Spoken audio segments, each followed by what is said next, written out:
जय हिंद दोस्तों। On exam GK में आप सभी का स्वागत है। दोस्तों इस वीडियो में यूपी ट्रिपलएससी पेट एग्जाम का एक और इम्पॉर्टेंट प्रैक्टिस सेट करने वाले हैं, जो कि बहुत ही महत्वपूर्ण ये वीडियो आप सभी के लिए होने वाली है।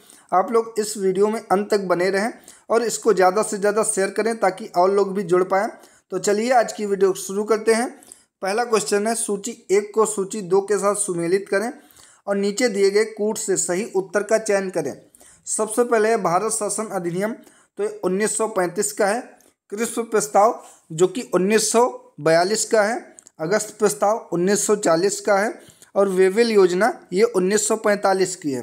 तो इसका करेक्ट ऑप्शन क्या हो जाएगा? तो करेक्ट ऑप्शन हो जाएगा इसका ऑप्शन नंबर बी। 20 का करेक्ट ऑप्शन होगा। पहले का पहला, बी का चौथा, सी का दूसरा और डी का तीसरा। अगला, एक वर्ष में स्वराज का नारा गांधी जी ने कब दिया था? तो एक वर्ष में स्वराज का नारा गांधी जी के द्वारा असहयोग आंदोलन के समय दिया गया था। और असहयोग आंदोलन शुरू कब किया गया था?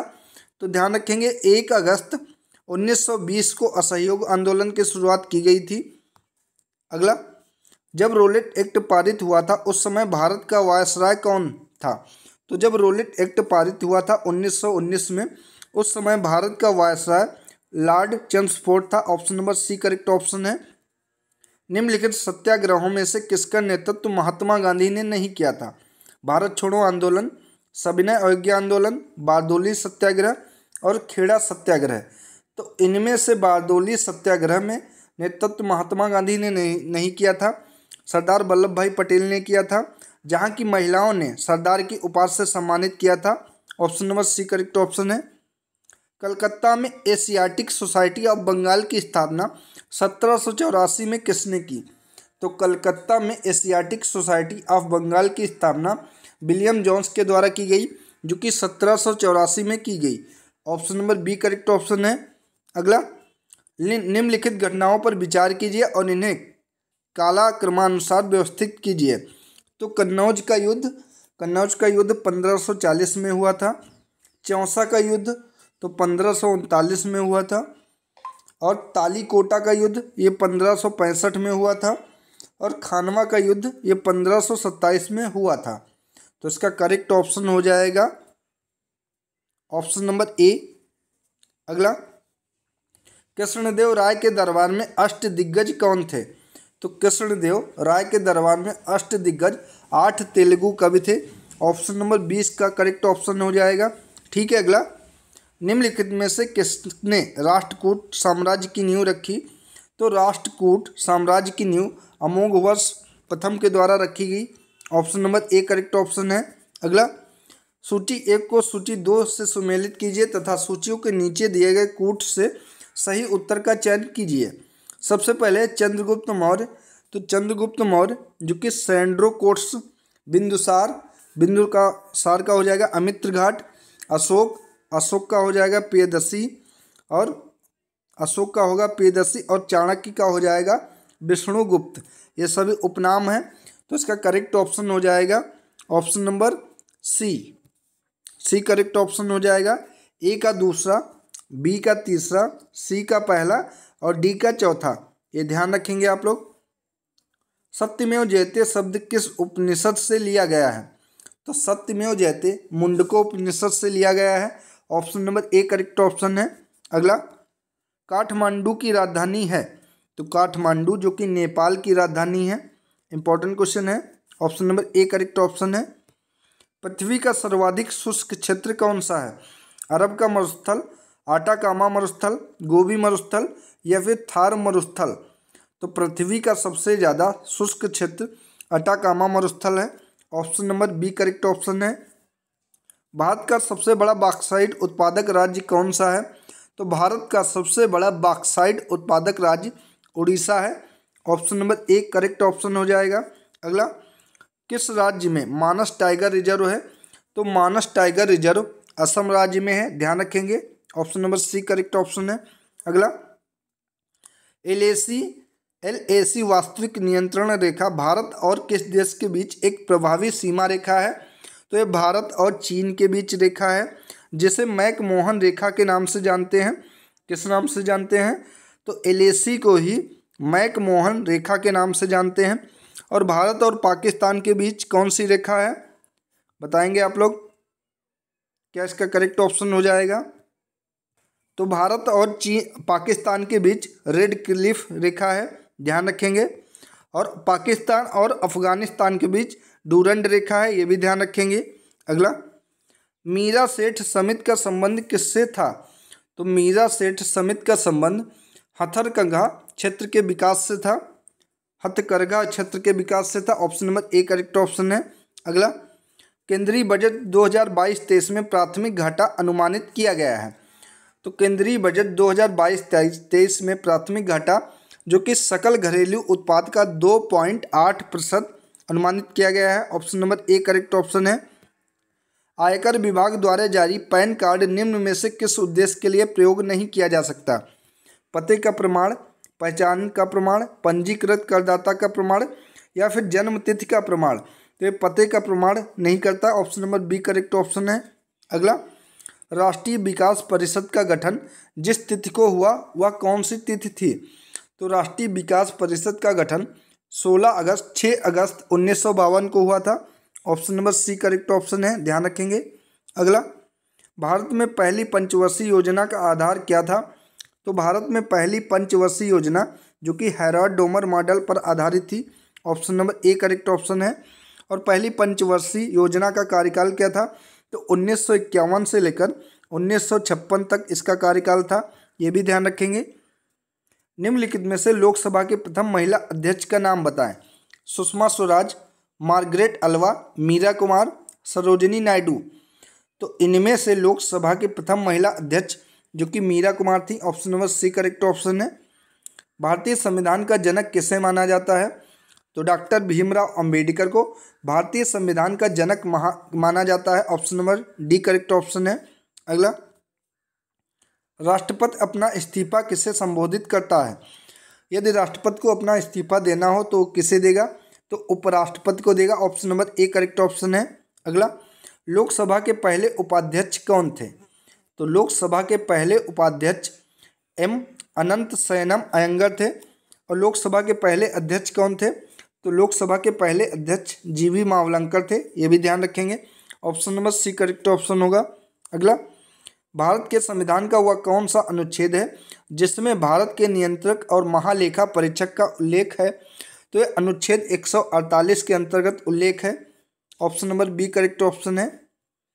इलेक्ट्रॉन का एंटी पार्टिकल क्या है? पॉजिट्रॉन, प्रोटॉन, अल्फा पार्टिकल या फिर बीटा पार्टिकल। तो इलेक्ट्रॉन का एंटी पार्टिकल जो कि पॉजिट्रॉन है। Option number A correct option है। वायु दाब को मापने के लिए किस यंत्र का प्रयोग किया जाता है? तो वायु दाब को मापने के लिए बैरोमीटर का प्रयोग किया जाता है। Option number B correct option है, ध्यान रखेंगे आप सभी लोग। सिरके का रासायनिक नाम क्या है? वेरी वेरी इंपॉर्टेंट क्वेश्चन है, पूछा जा सकता है। सिरके का रासायनिक नाम क्या है? तो इसका करेक्ट ऑप्शन हो जाएगा ऑप्शन नंबर बी एसिटिक अम्ल, जो कि सिरके का रासायनिक नाम है। अगला है, निम्नलिखित का मिलान कीजिए। एक तरफ रूपांतरित तना है, एक तरफ उसके उदाहरण है। तो प्रकंद जो कि अदरक का उदाहरण है, बल्ब जो कि प्याज का उदाहरण है, कंद जो कि आलू का उदाहरण है। तो पहले का हो जाएगा बी, और दूसरे का हो जाएगा ए, और तीसरे का हो जाएगा सी। तो ऑप्शन नंबर ए इसका करेक्ट ऑप्शन है। अगला, डीपीटी टीका निम्नलिखित में से किस प्रकार का होता है? तो डीपीटी टीका इनमें से एक संयुक्त टीका होता है। Option number D correct option है। अगला, हिंदी के क्वेश्चन करते हैं। मनोरथ का संधि विच्छेद क्या हो जाएगा? तो मनोरथ का संधि विच्छेद होगा मनः plus Rath. Option number A correct option है। अगला, नाक रगड़ना का अर्थ क्या होता है? नाक में चोट लगना, इज्जत देना, दीनतापूर्वक प्रार्थना करना या फिर चापलूसी करना। तो नाक रगड़ने का मतलब होता है दीनतापूर्वक प्रार्थना करना। Option number C correct option है। अगला, जिसके सिर पर चंद्र हो उसके लिए एक शब्द कौन सा प्रयोग किया जाएगा? चंद्रशिखर, चंद्रशेखर, चक्रधर या फिर चंद्रग्रहण। तो जिसके सिर पर चंद्र हो उसके लिए एक शब्द होगा Chandrashekhar. Option number B correct option है।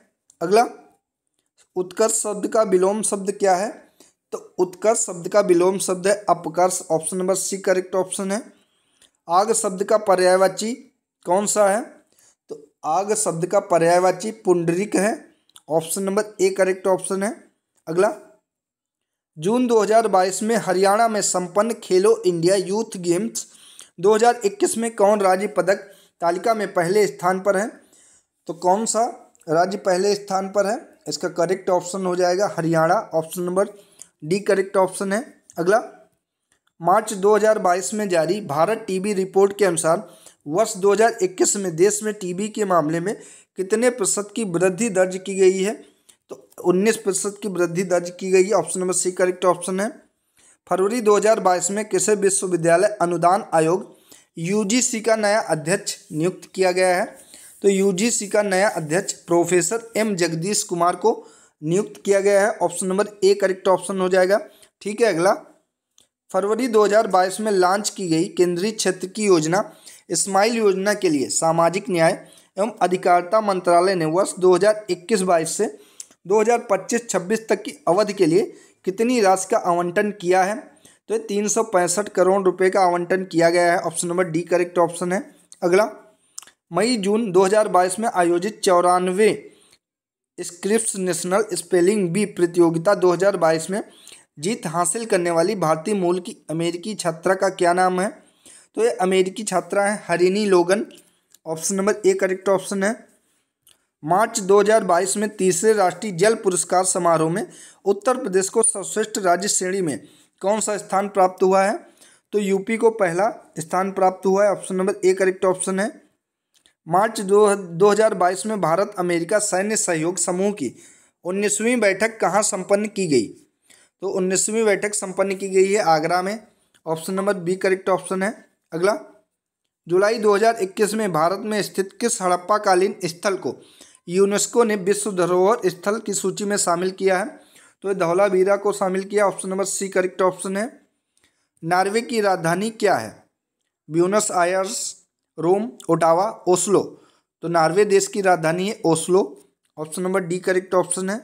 अगला, पन्नालाल घोष निम्नलिखित में से कौन सा वाद्य यंत्र बजाते थे? तो पन्नालाल घोष इनमें से बांसुरी वादक थे। Option number A correct option है। शंकर अंतर्राष्ट्रीय गुड़िया संग्रहालय में स्थित है।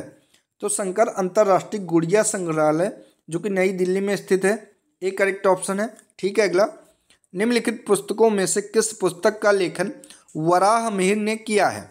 ऋतु संहार, वृहत संहिता, कुमार संभव, शकुंतला। तो वराह मिहिर के द्वारा वृहत संहिता का संकलन किया गया है। Option number B correct option है। ऑस्ट्रेलिया की राजधानी क्या है? Copenhagen, Canberra, Athens, Helsinki. तो ऑस्ट्रेलिया की राजधानी है Canberra. Option number B correct option है। अगला, तमिलनाडु की संसदीय सीटों राज्यसभा की संख्या कितनी है? तो तमिलनाडु की संसदीय सीटों राज्यसभा की संख्या जो कि 18 है। Option number C correct option है। प्रधानमंत्री नरेंद्र मोदी ने प्रतिवर्ष वीर बाल दिवस मनाने की घोषणा की है। ये कब मनाया जाएगा? वेरी वेरी इंपॉर्टेंट क्वेश्चन है ये। बताएं आप लोग, वीर बाल दिवस कब मनाया जाएगा? तो ये 26 दिसंबर को मनाया जाएगा। Option number B correct option है। अगला, पुस्तक 400 डेज के लेखक कौन है? तो पुस्तक 400 डेज के लेखक हैं Chetan Bhagat. Option number C correct option है। ऑस्ट्रेलियन ओपन 2022 के पुरुष एकल का खिताब किसने जीता है? तो ऑस्ट्रेलियन ओपन 2022 के पुरुष एकल का खिताब राफेल नडाल ने जीता है। Option number D correct option होगा। अगला क्वेश्चन, जून 2022 में विश्व कार्य शिखर सम्मेलन का आयोजन कहाँ पर किया गया है? तो जून 2022 में विश्व कार्य शिखर सम्मेलन का आयोजन जो कि जिनेवा में किया गया है। यहाँ पे ऑप्शन कट हो गए हैं। ऑप्शन है आपके बर्लिन, रोम, न्यूयॉर्क और जिनेवा। तो इसका आयोजन जिनेवा में किया गया है, ध्यान रखेंगे आप लोग। तो दोस्तों ये थी आज की इम्पोर्टेंट वीडियो अगर आप सभी को अच्छी लगी हो तो वीडियो को लाइक एंड शेयर करें और चैनल को सब्सक्राइब करें। धन्यवाद।